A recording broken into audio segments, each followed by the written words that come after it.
എല്ലാവർക്കും ഇന്നത്തെ വീഡിയോയിലേക്ക് സ്വാഗതം. ഇന്ന് തമിഴ്നാട്ടിലെ ഫേമസ് വിഭവമായിട്ടുള്ള പൊങ്കലാണ് കാണാൻ പോകുന്നത്. പൊങ്കൽ തന്നെ പലതരത്തിലുണ്ട്. വെൺപൊങ്കൽ, പാൽ പൊങ്കൽ, ചക്കരപ്പൊങ്കൽ, അങ്ങനെ. ഇന്ന് കാണാൻ പോകുന്നത് വെൺപൊങ്കലിൻ്റെ റെസിപ്പിയാണ്. അപ്പോൾ അതെങ്ങനെയാണെന്ന് കണ്ടു നോക്കാം. വെൺപൊങ്കൽ ഉണ്ടാക്കാനായിട്ട് 2 സാധനങ്ങൾ വറുത്തെടുക്കേണ്ടതുണ്ട്. അതിൽ ആദ്യത്തെ പച്ചരിയാണ്. പച്ചരി ഞാൻ 3/4 ഗ്ലാസ് വരുന്ന പോലെയാണ് എടുത്തിരിക്കുന്നത്. അതൊരു 50% വറവായതും അതിൻ്റെ കൂട്ടത്തിൽ 1/4 ഗ്ലാസ് വരുന്ന പോലെ പച്ചപ്പരിപ്പ് ഞാൻ എടുത്തിട്ടുണ്ട്. അതും ചേർത്തിട്ട് ഒന്ന് വറുത്തെടുക്കുക. കളറ് മാറുന്നോടം വരെ ഒന്നും ഇളക്കി കൊടുക്കേണ്ട ആവശ്യമില്ല. പക്ഷെ നല്ലൊരു മണം വരാൻ തുടങ്ങും. അതുവരെയ്ക്കും നമ്മൾ വറുത്തെടുക്കണം. വറവ് പാകത്തിനായിട്ടുണ്ട്. ഇനി ഇത് മറ്റൊരു പാത്രത്തിലേക്ക് മാറ്റുകയാണ്. ഞാനിവിടെ എടുത്തിരിക്കുന്ന അരിയും പരിപ്പും കൃത്യം 1 ഗ്ലാസ് വരുന്നുണ്ട്. അതൊരു കുക്കറിലേക്ക് മാറ്റിയിട്ട് നന്നായിട്ടൊന്ന് കഴുകിയെടുക്കുകയാണ്.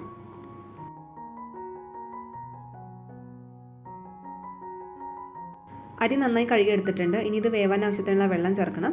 1 ഗ്ലാസ് അരിക്ക് 3 ഗ്ലാസ് വെള്ളം എന്നുള്ളതാണ് കണക്ക്. ഏത് പാത്രത്തിലാണോ അരി അളന്നത് അതേ പാത്രത്തിൽ തന്നെ വെള്ളം അളക്കാനും ശ്രദ്ധിക്കണേ. ഇനി നമ്മൾ ഇതിലേക്ക് ആവശ്യത്തിനുള്ള ഉപ്പ് ചേർത്ത് കൊടുക്കുകയാണ്. ജീരകം ചേർത്ത് കൊടുക്കുക. ജീരകം കുറച്ച് അധികം ആയാലും കുഴപ്പമില്ല. കാരണം നമ്മൾ ഉപയോഗിക്കുന്നത് പച്ചരിയും പരിപ്പൊക്കെയാണ്.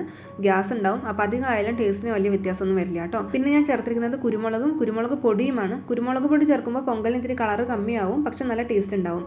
ഈ കുരുമുളക് പൊടി ചേർക്കുന്നത് നിങ്ങൾക്ക് ഇഷ്ടമില്ലെങ്കിൽ സ്കിപ്പ് ചെയ്യാം. പക്ഷേ കുരുമുളക് നിർബന്ധമായിട്ടും ചേർക്കണം. അപ്പോഴാണ് ആ ടേസ്റ്റ് കിട്ടുള്ളൂ. കുക്കർ അടച്ചിട്ട് മീഡിയം ഫ്ലെയിമിലിട്ടിട്ട് 2 വിസിൽ വരുന്നത് വരെയാണ് ഞാൻ വേവിച്ചെടുത്തിട്ടുള്ളത്. പിന്നെ സ്റ്റീം പോയതിനു ശേഷം തുറന്ന് നോക്കി. നമ്മൾ വെച്ച വെള്ളമൊക്കെ പാകമായിരുന്നു. പൊങ്കൽ നന്നായി തന്നെ വെന്ത് കിട്ടിയിട്ടുണ്ട്. ഈ ഒരു കൺസിസ്റ്റൻസിയാണ് കേട്ടോ പാകം. ഇനി അതിലേക്ക് ഞാൻ അരിഞ്ഞു വെച്ചിരിക്കുന്ന ഇഞ്ചിയും കറിവേപ്പിലയും ചേർത്തിട്ട് ഒന്ന് ഇളക്കി കൊടുക്കുകയാണ്. ഇനി ഇതിനൊരു താളിപ്പ് കൊടുക്കണം. അതിനായിട്ട് ഞാനൊരു ചട്ടി അടുപ്പത്ത് വെച്ചിട്ടുണ്ട്. അതിലേക്ക് നെയ്യും എണ്ണയും ചേർത്ത് കൊടുക്കുകയാണ്. എണ്ണ കുറച്ച് അധികം തന്നെ ആവശ്യമായിട്ട് വരും. എന്നാലേ നമുക്ക് പൊങ്കൽ കയ്യിലൊട്ടാതെ കിട്ടുള്ളൂ. ഇതൊന്ന് ചൂടായി വന്നതും അതിലേക്ക് കറിവേപ്പിലയും കുറച്ച് കായപ്പൊടിയും കൂടി ചേർത്തിട്ട് അത് ഈ പൊങ്കലിലേക്ക് ഒഴിച്ചു കൊടുക്കുകയാണ്. അണ്ടിപ്പരിപ്പ് ഉണ്ടെങ്കിൽ അത് നിങ്ങൾക്ക് ഈ സമയത്ത് വറുത്ത് ചേർക്കാവുന്നതാണ്. അങ്ങനെ സ്വാദിഷ്ടമായിട്ടുള്ള തമിഴ്നാടൻ വിഭവമായിട്ടുള്ള പൊങ്കൽ റെഡി ആയിട്ടുണ്ട്.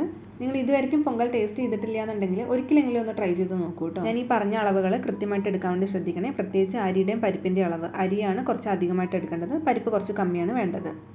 അപ്പോൾ ട്രൈ ചെയ്ത് നോക്കിയിട്ട് എങ്ങനെയുണ്ടായിരുന്നു എന്നുള്ളത് അഭിപ്രായം പറയുക. അടുത്ത വീഡിയോയിൽ മറ്റൊരു റെസിപ്പിയുമായി കാണാം. എല്ലാവർക്കും നന്ദി.